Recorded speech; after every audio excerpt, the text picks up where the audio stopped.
أن تخرج من ضيق الظلماء إلى النور، أن تولد ثانية والماضي مغفور، لحظة أن تشعر بالله في قلبك يقذف بهدى، هذا ما لا يدركه وصف وشعور.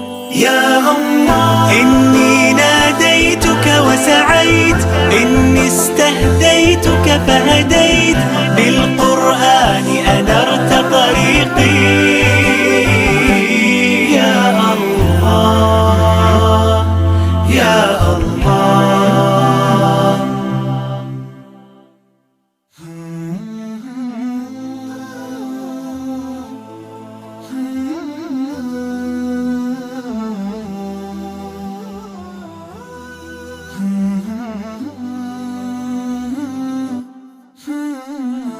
أختي ربيكا، منذ متى وأنت صماء لا تسمعين؟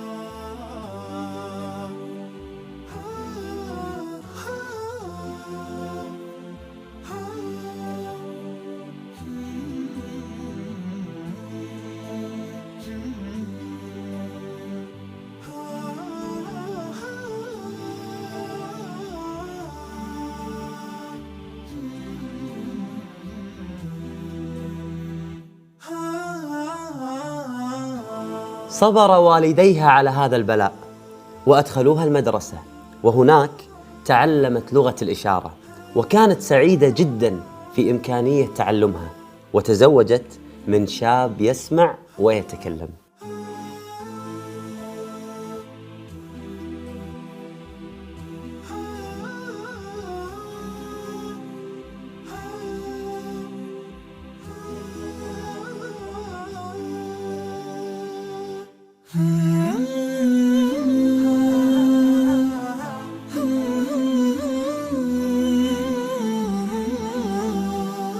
At the age of 25, most probably I met now my wife Rebecca. Her family, her father was not that interested because she is deaf, I am not. There will be communication problem. They knew that. That's what they thought. So I told her, no, I will learn sign language. I promised, and then after we got married, still for the last 28 years, I'm not at her speed, because I'm old, I'll never catch up her speed in sign language. مع أنها كانت بعيدة عن الإسلام وتعاليمه، لكنها صدمت بتحول العديد من فئة الصم للمسيحية، فقررت الالتزام بنهج الدين وأن تكون داعية للإسلام.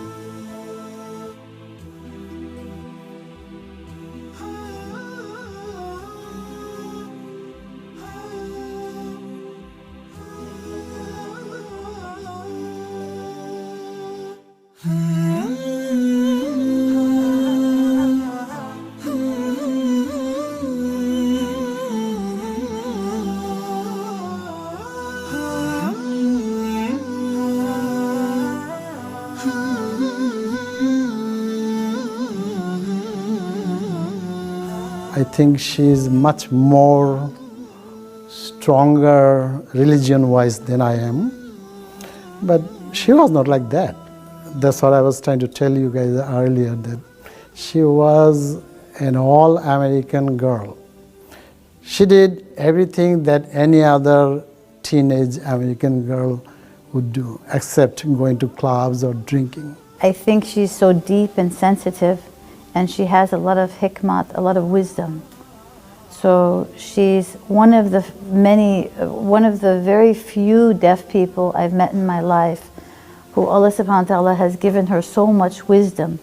أختي، كم عدد الذين يتكلمون بلغة الإشارة في الولايات المتحدة الأمريكية؟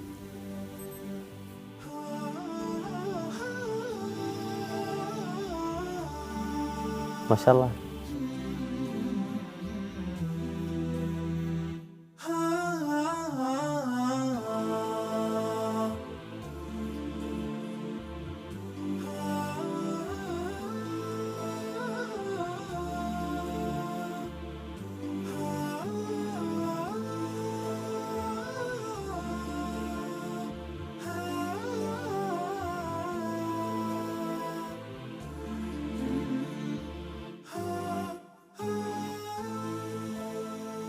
Rebecca was traveling every single Friday, Jummah, for 2 years to the INT mosque, begging them, asking them, can you get an interpreter? Can you get an interpreter? I want to hear the khutbah.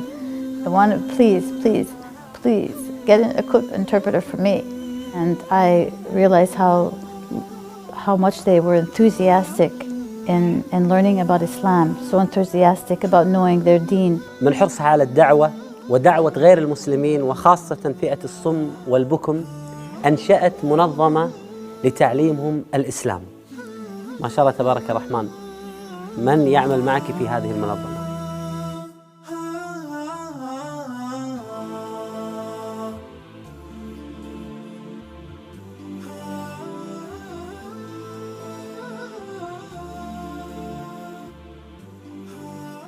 One of the reasons I started international services for deaf and hard of hearing is because I felt the need for deaf people to be included in this religion that Allah subhanahu wa ta'ala had given to the world.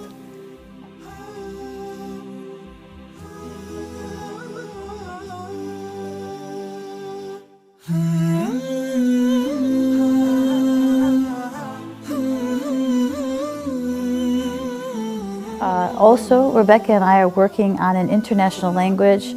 It's translating. It's a new international language in Arabic for sign language.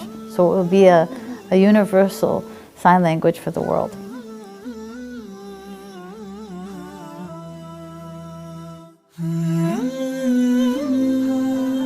Many of the deaf people who are Muslims have no education at all, because we only are helping deaf people, but there's no focus at all on the religion, and there's no education for religion at all for deaf people. إني ناديتك وسعيت إني استهديتك فهديت بالقرآن أنرت طريقي يا الله. بجهود ريبيكا الفردية البسيطة من خلال نقاشات عبر الإنترنت وزيارات لبعض المهتمين من فئة الصم أثمرت دعوتها بنتائج رائعة.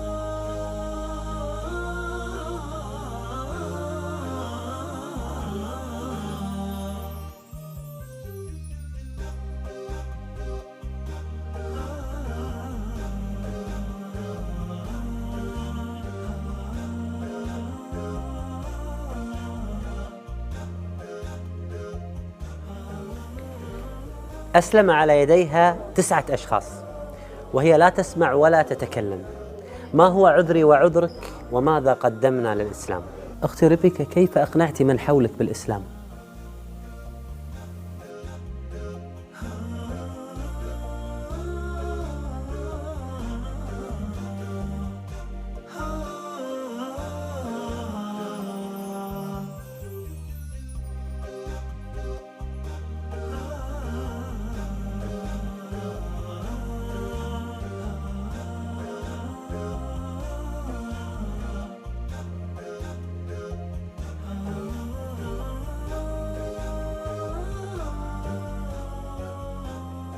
And in Surah 80, when Prophet Muhammad ﷺ talks about the blind man that came to learn, and he was very enthusiastic about learning about his deen, and the Quraysh had come and he felt like he frowned. He didn't know who to help, the blind man or the Quraysh who were so powerful. And then Allah subhanahu wa ta'ala revealed an ayah saying you should have helped the blind man because he was motivated, he was eager, he was so interested in the deen. They were not. And I feel like hearing people have no clue, especially Muslims, how these people are so interested to learn our religion, and I don't want them to be left out. ما هي الآيات التي تأثرت بها من القرآن؟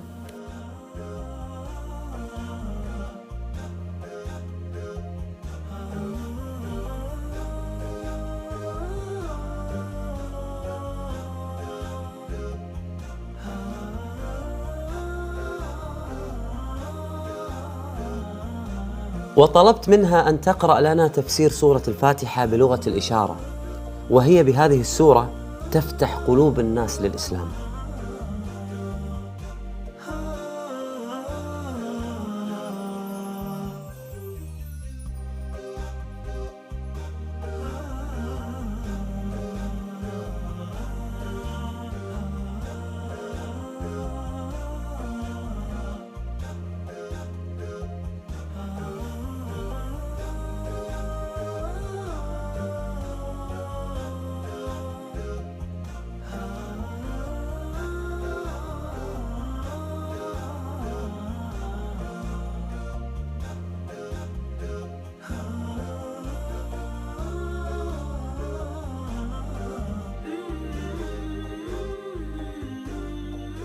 How precious the Quran is. She has enormous fear of his message, and I find this kind of taqwa, this kind of iman, this kind of love for Allah. الرحمن علم القرآن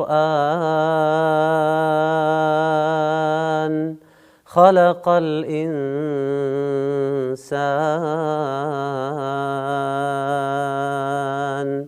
علمه البيان.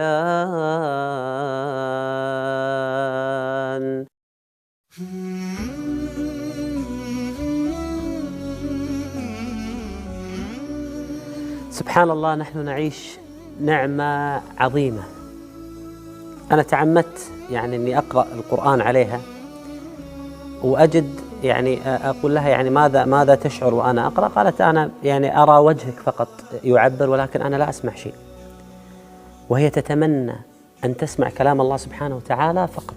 هل تستطيع أن تقرأي شيء من القرآن؟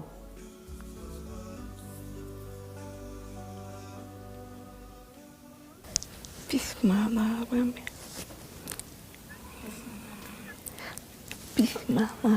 الرحيم. كل بلاء وحد أنا سامن لم يلم ولم كل بلاء بسم الله الرحمن الرحيم. كل بلاء وحد أنا سامن لم يلم ولم كل وأنه كفوهان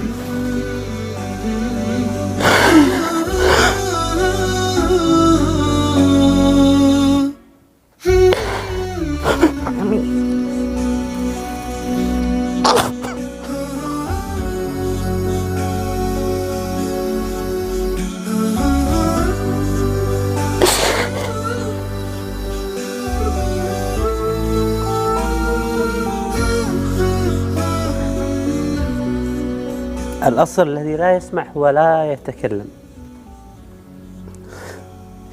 لأنه لا يسمع الحروف ولا يسمع الكلام ولا يستطيع أن يسمع أي شيء من حوله. ورغم هذا اجتهدت حتى تأخذ الحروف والكلام ممن أمامها، حتى لو قرأت سورة واحدة من القرآن. أنا ما أستطيع أكمل هذه الحلقة أصلا من أول ما واجهت هذه الإنسانة. تشعر بالخجل، كلنا نشعر بالخجل. النبي عليه الصلاة والسلام يقول بلغوا عني ولو آية، ونحن نسمع ونتكلم ونرى، والله سبحانه وتعالى أعطانا من النعم الكثيرة. وهي لا تسمع ولا تتكلم، وتقول أسلم على يديها 9.